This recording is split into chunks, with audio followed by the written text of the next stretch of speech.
Bonjour et c'est un plaisir pour moi de vous retrouver dans le cadre de cette série sur l'Épître aux Romains. Et c'est notre deuxième vidéo. Et c'est une deuxième partie aussi au sens où dans la première vidéo, on avait commencé à regarder les questions d'introduction. Alors, qui est l'auteur? On avait regardé, on s'était vraiment arrêté sur Paul. Et ces questions-là sont intéressantes et sont pertinentes parce que ça nous permet de mieux plonger dans le texte. Dès l'ouverture de l'Épître, c'est marqué Épître de Paul, mais c'est qui Paul? Bon, c'est marqué à côté apôtre, mais alors on doit en savoir un peu plus. Et donc, les questions d'introduction sont pertinentes. On avait débuté et on va continuer dans cette vidéo-ci. Mais avant d'aller plus loin, on va débuter par la prière. Seigneur Dieu, on veut te remercier pour cette épître. Merci d'inspirer ta parole, de l'avoir inspirée, de l'avoir préservée. Merci pour tous les traducteurs qui font un travail très impressionnant. Merci de nous la rendre accessible, de nous donner, de renouveler notre intelligence pour que nous puissions la comprendre, nous donner la foi pour que nous puissions la recevoir. Et merci aussi de faire en sorte qu'on puisse la mettre en pratique. Tout cela, c'est par la puissance de ton Saint-Esprit. Seigneur, bénis-nous tous dans cette étude. Donne-nous d'être transformés par toi et pour toi. Amen. Alors, je vous prie d'excuser encore une fois ma toux qui est persistante.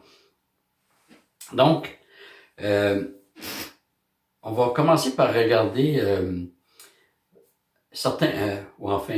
un grand contraste entre Paul et Pierre, parce que les deux ont vécu la transition entre le judaïsme institutionnel et le christianisme. Ils ont vécu les deux cette transition-là, mais bien différemment. Je dis le judaïsme institutionnel parce que je crois que le vrai judaïsme, c'est le christianisme. Autrement dit, trop souvent on nous présente le judaïsme comme une religion et le christianisme comme une autre religion, alors que le christianisme, c'est le judaïsme qui est arrivé à sa phase messianique. Le christianisme, c'est le judaïsme qui voit l'accomplissement des promesses et des prophéties se réaliser dans la personne de Jésus-Christ. Ce qui est normal, c'est que le judaïsme, qui était chenille, devienne papillon dans le christianisme. Donc, on voit ce développement-là. Le vrai juif, nous dit Paul, c'est celui qui l'est intérieurement, c'est celui qui croit en Jésus-Christ. Donc, Pierre et Paul, les deux ont compris cela, mais pour Pierre, ça a été un petit peu plus laborieux. Vous vous rappellerez que Dieu veut envoyer Pierre évangéliser chez Corneille, un non-juif, rentrer dans sa maison, et dans le judaïsme, ça ne se faisait pas. Alors, Dieu a dû donner à Pierre une vision ou une extase. Et Pierre a vu une nappe descendre sur laquelle il y avait beaucoup d'animaux déclarés impurs dans la loi mosaïque.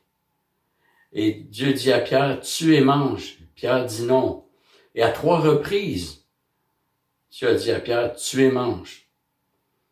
Et Pierre répond, mais je n'ai jamais rien mangé d'impur. Je veux pas manger ça. Et Dieu lui dit, ce que Dieu a déclaré pur, ne le regarde pas comme souillé. Et autrement dit, le Seigneur utilise les animaux purs et impurs pour montrer à Pierre que c'est Dieu qui décide ce qui est pur et ce qui est impur. Et donc, Pierre, si Dieu déclare que Pierre peut rentrer chez Corneille, puis que si Dieu veut sauver Corneille, ben ça appartient à Dieu. Pierre avait pas à dire non, je vais pas chez un païen. Donc, et Pierre s'est battu avec cela, la transition. Ça a été difficile pour Pierre, ça a été laborieux. Pierre a aussi eu des difficultés à Antioche, alors qu'il a judaïsé. Alors, je vous place dans le contexte, on voit ça dans Galates 2. Pierre mange avec des chrétiens d'origine païenne. Alors, il n'y a aucun problème, sauf qu'à un moment donné, Pierre voit arriver Jacques et d'autres chrétiens d'origine juive.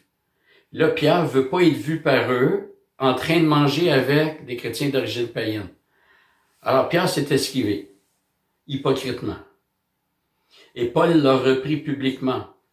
Galates 2,14. Si toi qui es juif, tu vis à la manière des païens et non à la manière des juifs, comment peux-tu forcer les païens à judaïser? Donc, on voit que Pierre s'est battu dans cette transition-là, s'est battu contre lui-même, contre ses préconceptions. Paul, on ne voit pas du tout ces tensions-là.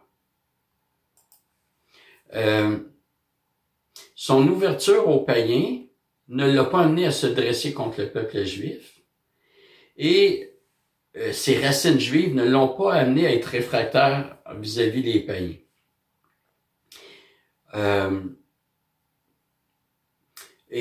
Certains proposent que la raison, c'est que Paul aurait vu les ravages d'une mauvaise compréhension et une mauvaise application de la loi de Dieu. Et ça l'a amené à persécuter l'Église et à même à devenir meurtrier. Ce que Pierre n'avait pas vécu. Donc, Paul a vu, voyons, le judaïsme tel que je le comprenais, que je le vivais, tel qu'on me l'enseignait, m'a conduit à poser de tels gestes. Et ça aurait été plus facile pour Paul de rejeter cela, ses racines juives. Il n'a pas rejeté l'Ancien Testament, mais il a regardé tout son passé comme de la boue. Et il a rejeté cela. Ça aurait été plus facile pour Paul que pour Pierre. Alors, on va parler un peu du contexte politique. Ça va être intéressant parce que, en raison du chapitre 13 de Romains, la conversion de Paul se situe aux environs de l'an 35. C'est Tibère qui est l'empereur romain. Quand on parle de la mer de Tibériade dans les évangiles, ça a été donné en l'honneur de cet empereur romain. Et après avoir connu le règne de Caligula, c'est au tour de Claude d'occuper le poste. Et Claude n'aimait pas les cultes étrangers. En 49 ou en 50, il rédige un édit qui expulse les Juifs de Rome. On voit ça en Acte 18:2. Et c'est sous Claude que Paul fait ses 2 premiers voyages missionnaires.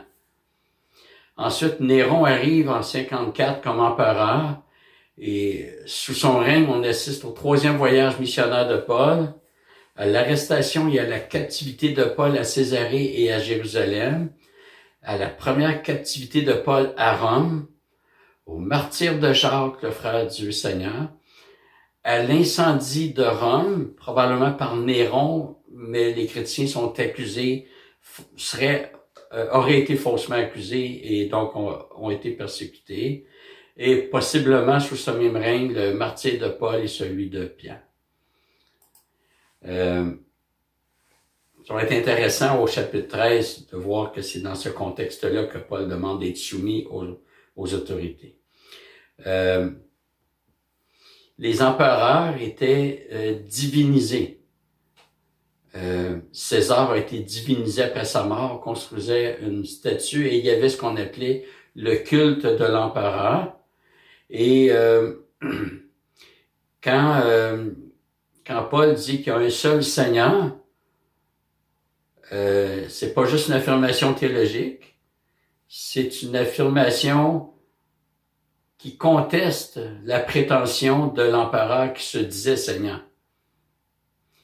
Le peuple a divinisé Auguste de son vivant, ce qui est assez particulier. On l'appelait sauveur et fils envoyé des dieux.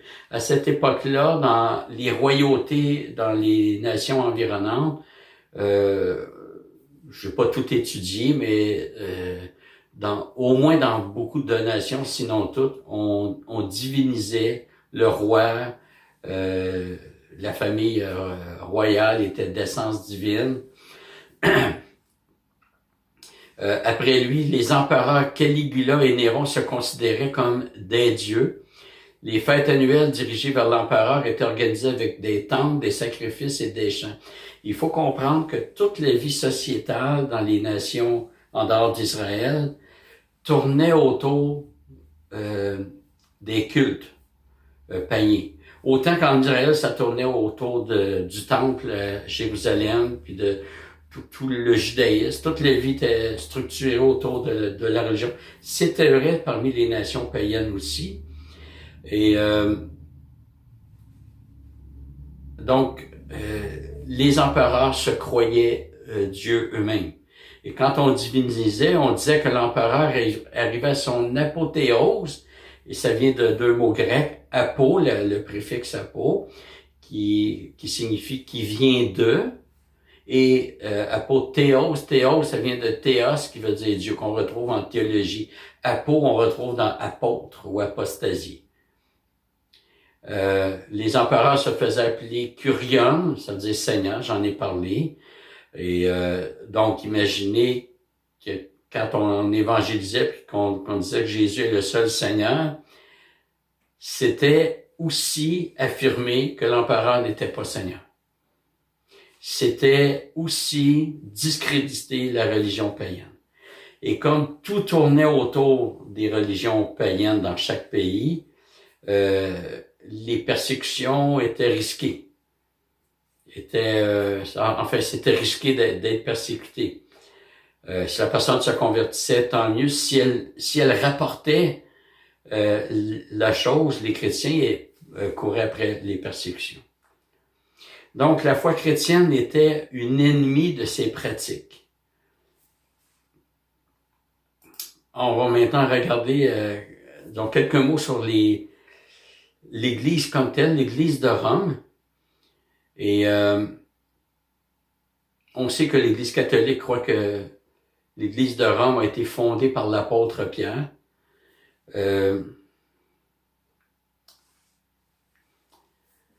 D'abord, l'étude des différentes données historiques et non pas bibliques, parce que la Bible n'en parle pas, permet de penser que Pierre est allé à Rome vers la fin de sa vie.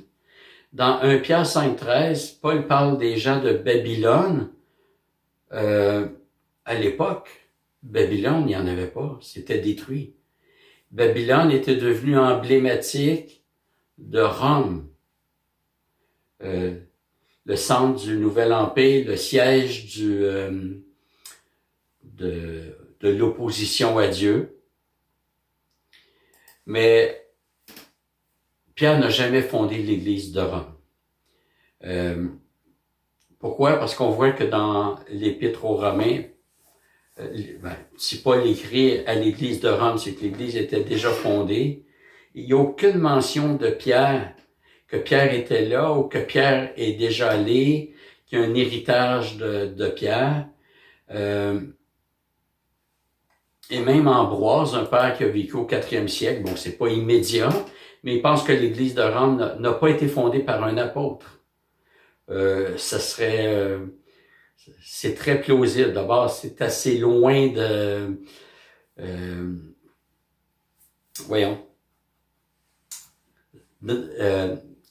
la ville d'Antioche. Antioche servait un peu de centre où on envoyait les missions. Et Rome, c'était quand même très loin. C'est pas Paul qui a fondé l'Église. On pense que l'Église s'est fondée par le fait que des gens se sont convertis. On se rappelle que les Juifs à la Pentecôte, dans Acte 2, il y avait des Juifs de toute la diaspora, et ces Juifs sont retournés et ils ont fondé des églises dans tout l'Empire. Paul mentionne son désir de se rendre à Rome. Il dit pas de se rendre à nouveau, de revoir les personnes, mais de s'y rendre. On sait qu'il y avait des Juifs, parce que les noms qui sont mentionnés à la toute fin de l'Épître nous placent sur cette donnée-là. Il y a des noms juifs. Alors, Ambroise, et il est endossé par plusieurs théologiens, propose l'idée suivante. L'Église aurait été fondée par des Juifs qui se seraient convertis lors de la Pentecôte à Jérusalem, ce que je viens de vous mentionner. Et Acte 2.10 précise que certains de ces Juifs venaient justement de Rome. Et compte tenu que Luc évalue les conversions à 3000 âmes, on peut tenir pour acquis qu'un nombre significatif de convertis venait de Rome. Donc, ils retournent et ils fondent une église, ou ils sont une église lorsqu'ils sont rentrés à Rome. Et ces Juifs avaient déjà l'habitude de se réunir. On n'a pas idée comment le terrain de l'Empire était préparé pour l'Évangile. Une seule langue, pas de frontières vu que c'est un seul empire. Donc, les moyens de communication, les routes que les Romains avaient fait construire ont favorisé les déplacements pour l'Évangile. Et donc, dans chaque ville, les Juifs avaient déjà des synagogues. On le voit quand Paul va évangéliser, il commence par entrer dans la synagogue de la ville, on le met à la porte et il s'en va ailleurs. Donc, il y avait des Juifs déjà structurés en regroupement, synagogal, peut-être synagogo, je suis pas certain, du moins en synagogue, et donc ils ont continué à se rencontrer, mais maintenant comme Juifs convertis à Jésus-Christ. D'autant plus que le verset 42 d'Acte 2 nous dit que tous ces gens persévéraient dans l'enseignement des apôtres, la communion fraternelle, la fraction du pain et la prière. Ces Juifs se sont convertis, qui ont vu des miracles, sont certainement pas demeurés muets à leur retour à Rome. Alors on a là des indices internes, c'est-à-dire dans l'Écriture, assez convaincants d'une implantation d'église qui n'a pas été faite par un apôtre.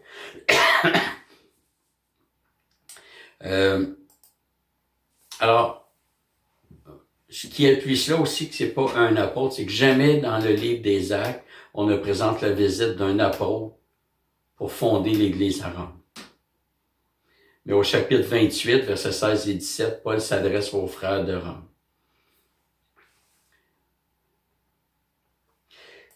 La ville de Rome comptait plus d'1 million d'habitants. C'est vraiment le bureau chef, là. C'est l'Empire romain. Ça se passe d'abord à Rome. Et on sait que l'Église était composée autant de chrétiens d'arrière-plan juif que d'arrière-plan non juif. On trouve des paradoxes de l'origine de ses membres dans quelques textes de l'Épître. Romains 1, versets 5 et 6. C'est par lui que nous avons reçu la grâce et l'apostolat pour amener en son nom à l'obéissance de la foi toutes les nations, parmi lesquelles vous êtes aussi. Donc, toutes les nations, c'est en dehors de la Palestine, parmi lesquelles vous êtes aussi. Romains 2, 17. Toi qui te donnes le nom de Juif. Donc, il y a des Juifs à cette église-là. Chapitre 11, verset 13. Je vous le dis à vous, païens, en tant qu'apôtre des païens, moi je glorifie mon ministère. Chapitre 15, verset 15 et 16. Cependant, à certains égards, je vous ai écrit avec une sorte de hardiesse, comme pour éveiller vos souvenirs, à cause de la grâce que Dieu m'a faite d'être ministre du Christ Jésus pour les païens. Et les salutations finales du chapitre 16 révèlent aussi la double origine des chrétiens de Rome. Dans les noms qui sont mentionnés, nous retrouvons autant des personnes d'origine païenne que d'origine juive. Par le nom, on peut savoir. Alors, il n'y a pas de contradiction dans l'Épître, mais on voit quand même une alternance, puis tantôt une attention sur les païens, tantôt une attention sur les Juifs. Et Paul va s'assurer que les destinataires de chaque origine trouvent ces éléments d'humilité. Ça va être important plus loin. mais disons pour l'instant, disons que après avoir parlé des païens au chapitre 1, il dit aux Juifs, chapitre 2, verset 1, tu es donc inexcusable, qui que tu sois, toi qui juges, car en jugeant les autres, tu te condamnes toi-même, puisque toi qui juges, tu agis comme eux. Paul vient d'exposer l'universalité du péché chez les païens. Puis, au chapitre 2, avec cette pensée que les Juifs qui lisaient ça se disaient sûrement, ah oui, on est au courant que les païens, c'est des vrais pécheurs, mais peut-être qu'il y en a qui s'excluaient du cercle des pécheurs. Ils disaient, nous, on est moins pires. Et Paul les attend au chapitre 2, hein, toi qui te donnes le nom de Juif, mais qui fait ça, ben, Paul vient leur dire que vous êtes pécheurs aussi. Et au chapitre 3, il va dire, nous avons tous prouvé que Juifs et Grecs sommes sous l'emprise du péché. Au chapitre 11, il parle que les païens sont greffés au tronc ou à l'olivier, le tronc de l'olivier. Il y a quelques interprétations pour savoir c'est quoi l'olivier. On y arrivera quand on regardera ce chapitre-là. Mais je vous dis immédiatement que ma pensée, c'est le peuple de Dieu et que les Juifs s'en sont dissociés. Paul dira à ces chrétiens d'origine païenne, au chapitre 11, il dit, mais si quelques-unes des branches ont été retranchées, donc des branches juives, et si toi, Olivier sauvage, tu as été greffé à leur place, et si tu as participé à la racine et à la sève de l'olivier, ne te glorifie pas aux dépens des branches. Si tu te glorifies, sache que ce n'est pas toi qui portes la racine, mais que c'est la racine qui te porte. Un appel à demeurer humble. Tu diras donc, des branches ont été retranchées afin que moi je sois greffé. Fort bien, elles ont été retranchées à cause de leur manque de foi, et toi tu subsistes par la foi. N'est pas de penser au terme, mais de la crainte, car si Dieu n'a pas épargné les branches naturelles, il ne t'épargnera pas non plus. C'est-à-dire, si par l'absence de foi, Dieu a supprimé les Juifs, ben, il pourrait faire la même chose avec les païens si les païens n'ont pas la foi. Considère donc la bonté et la sévérité de Dieu. Sévérité envers ceux qui sont tombés et bonté de Dieu envers toi, si tu demeures dans cette bonté. Autrement, toi aussi, tu seras retranché. Je vous dis d'emblée qu'il n'est pas question de perdre son salut ici. On va y arriver au chapitre 11 en temps et lieu. Eux de même, la nation juive, s'ils ne demeurent pas dans l'incrédulité, ils seront greffés, car Dieu est puissant pour les greffer de nouveau. Donc, un appel à l'humilité. Et au chapitre 10, verset 12, Paul dit, il n'y a pas de différence en effet entre le juif et le grec. Ils ont tous le même Seigneur qui est riche pour tous ceux qui l'invoquent. Donc, devant Dieu, tous sont égaux. Il n'y a pas d'orgueil à avoir du fait d'être chrétien. Ça doit nous parler, ça. Oui, on a compris mieux, ou plutôt on a compris ce que les non-croyants n'ont pas du tout compris. On n'a pas à s'enorgueillir. C'est parce que Dieu nous a éclairés qu'on a compris. C'est pas par notre intelligence. On n'est pas plus fin que les non-chrétiens. Il a fallu que Dieu nous ressuscite, nous renouvelle notre intelligence pour qu'on puisse comprendre ces choses-là. Il a fallu que Dieu nous donne l'amour de la vérité. Alors, on n'a pas à s'enorgueillir. On a à glorifier Dieu, louer Dieu pour ce qu'il fait dans nos vies. Alors, un peu de contexte politique, mais si j'ai parlé de certains empereurs plus tôt. Alors, en 63 avant Jésus-Christ, la Judée devint une province romaine avec tout ce que ça comporte. Des étrangers règnent chez nous. Quand j'explique ça, je prends souvent l'exemple dans Astérix. Ça va tellement bien pour comprendre le contexte. Ceux qui connaissent Astérix, en passant, c'est ma série de bandes dessinées préférée. On voit les Romains qui s'étendent dans l'Empire, qui conquièrent des contrées, qui veulent étendre leur empire, et le village gaulois qui résiste. Mais ce qu'on voit, c'est que les Romains régnaient partout. Il y a des soldats partout qui veillaient, puis il y avait des provinces romaines. Province qui vient du mot vaincu ou vainqueur. Les deux mots ont la même racine.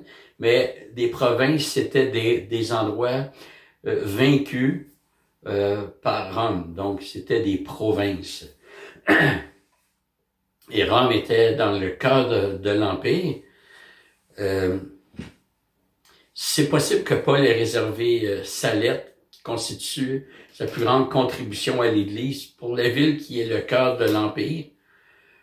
Si Rome est atteint, l'Empire pourrait l'être aussi. Il y avait beaucoup de commerce, de voyages qui se faisaient.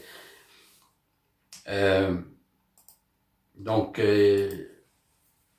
c'est un facteur politique, facteur peut-être social, il y a plusieurs éléments, je vous ai parlé qu'il y a plusieurs facteurs qui ont favorisé l'expansion de l'Évangile.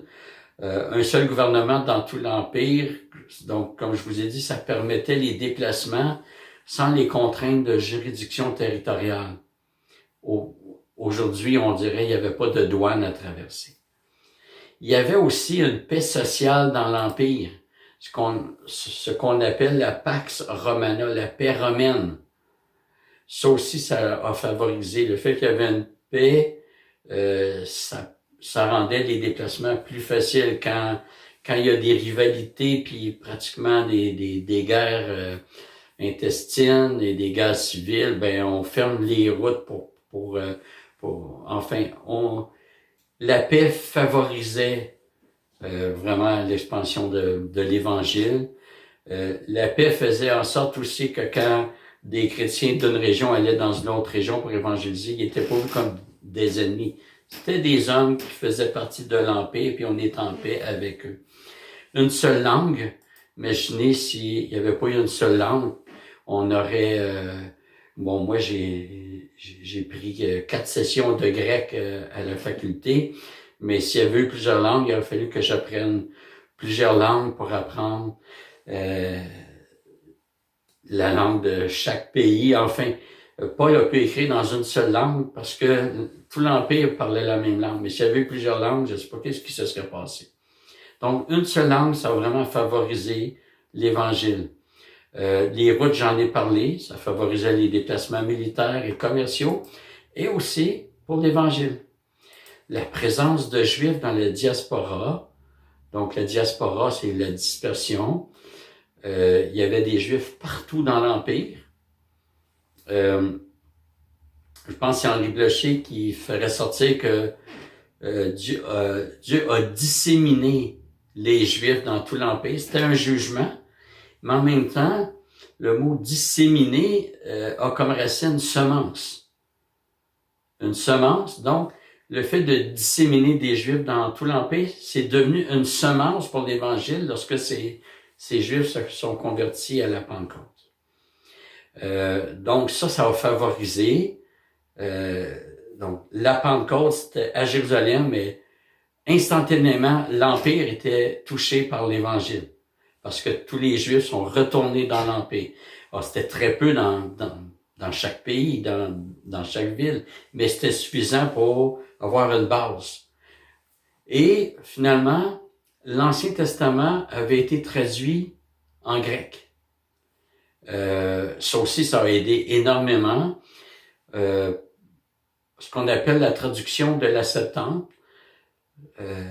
Quand les apôtres citent l'Ancien Testament, ils citeront pas en hébreu, ils vont citer en grec, ils ne traduiront pas eux-mêmes. La plupart du temps, ils vont citer la version de la Septante. Comme moi, je vous lis des textes d'une traduction en français. Eux, même s'ils parlaient hébreu, ils utilisaient la version grecque de la Septante lorsqu'ils écrivaient. Et même dans l'épître aux Hébreux, les destinataires sont des Hébreux. Je connais pas le niveau d'hébreu qu'ils avaient à ce moment-là. Ils vivaient à l'extérieur de la Palestine, mais c'est écrit en grec aussi. Donc, on voit vraiment que Dieu a préparé tous les facteurs qui favorisaient la propagation de l'Évangile. Alors, on va s'arrêter ici, on va terminer par la prière. Seigneur Dieu, on voit vraiment que tu es un Dieu qui contrôle tout parfaitement. Tu prépares, Seigneur Dieu. Et Seigneur, ceux qui construisaient les routes, l'Empire romain qui conquérait des pays, n'avaient aucune idée que c'est toi qui préparais pour la propagation de l'Évangile. Et Seigneur, on veut vraiment mettre notre confiance en toi, de savoir que tu contrôles toutes choses, tu fais advenir toutes choses selon ton plan parfait. On veut te louer, on veut t'adorer, c'est toi qu'on veut servir, Seigneur Dieu. Sois avec mes frères et sœurs, bénis-les, Seigneur Dieu. Que vraiment tu puisses mettre ta main paternelle, bienfaitrice, sur chacun de mes frères, chacune de mes sœurs. Bénis les familles, Seigneur Dieu. Bénis tous les enfants. On est encore en période de confinement. Et je te prie de les garder. C'est une période qui est particulière, qui peut être troublante pour certains. Seigneur, puisses-tu donner ta paix, ta joie. Merci, Seigneur Dieu. Amen. Merci de votre attention. À la prochaine. Au revoir.